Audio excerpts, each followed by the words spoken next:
Hello and welcome back to another video. This is American English with this guy. I'm this guy. The goal of this channel is to help you improve your English. And the goal of this video is to help you use a very difficult term, makeup.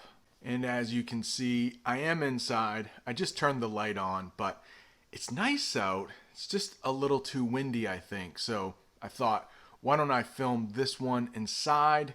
You might see a little more inside videos because it's starting to get cold out. Before we talk about the many ways we use makeup, I'd like to give a huge shout out to Andre. He left a very nice comment for me. And I'd also like to give a huge shout out to Adriana, Anna, and Amina for the very generous super chats they gave me during one of my recent live streams. Last week, I released a video about the judicial system in the United States, and Luke, a doctor from Poland and a channel member, commented on the fact that we can use makeup many different ways, and that got me to thinking, exactly how many ways do we use it? And I came up with at least 5. The first one means there are smaller parts that come together and make up a bigger thing. For instance, in that video, I said there are 9 Supreme Court justices that make up the Supreme Court. 9 people, they're kind of like judges, come together and make up the Supreme Court. This video is not about made up, but I do want to use that just for a second, because you can talk about the whole thing and then talk about the parts that make it up. For instance, the Supreme Court is made up of, you need that preposition of there, the Supreme Court is made up of 9 justices. Maybe you don't know anything about the Supreme Court. You could watch that video, or maybe you don't care. Maybe you know a little bit about the United States. We have 50 states. So let's use makeup with the United States. 50 states make up the United States. 50 smaller states come together, make up a bigger thing. Let's use made up. The United States is made up of 50 states. And I did get a couple requests for more practice with shadowing, so let's do a little practice. The United States is made up of 50 states. There are 50 states that make up the United States. Let's do one more for this first way of 5 that we use make up. Let's take the human body. The human body is made up of blood, bone, skin, liver, a bunch of things. I don't know exactly what. I'm not a doctor like Dr. Luke is. And maybe you hear my neighbor's dogs barking in the background. They have quite a few of them over there visiting. So let's reverse that and talk about the many things that the human body is made up of. So again, we have like eyebrows and hair and blood make up the human body. The human body is made up of those things like blood, skin, just nasty stuff on their own. Maybe that's kind of gross. Maybe I'll cut that from the final video. The next way we use makeup is actually quite a bit easier. You know that stuff that women put on their face to try to make themselves look prettier? We call that makeup. There's blush, I think, on the cheeks, or rouge, and then there's lipstick, and then there's eyeliner.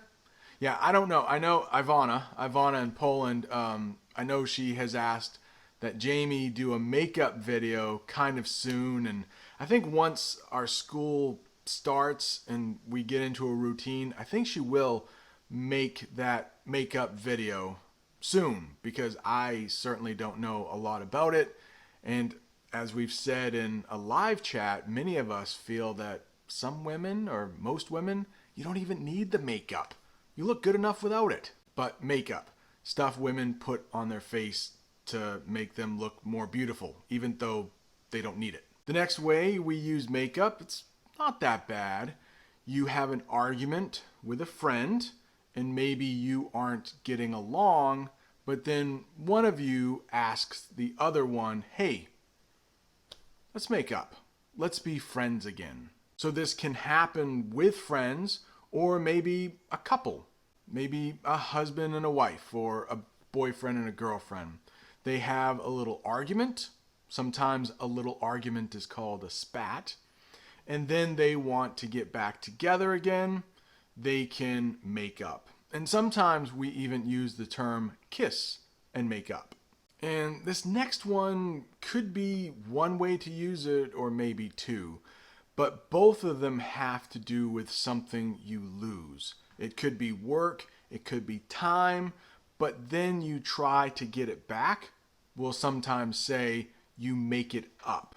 Let's say you have a job where you have to work 40 hours a week to get paid, and maybe you were sick for a day, so you lost 8 hours of work. You might say, I have to go in on the weekend to make up for the time I lost. We even have a saying in English, make up for lost time. So maybe you haven't seen a friend of yours in a while, and when you get back together, you spend a lot of time together to make up for lost time. As a teacher, sometimes I'll use the term make-up work.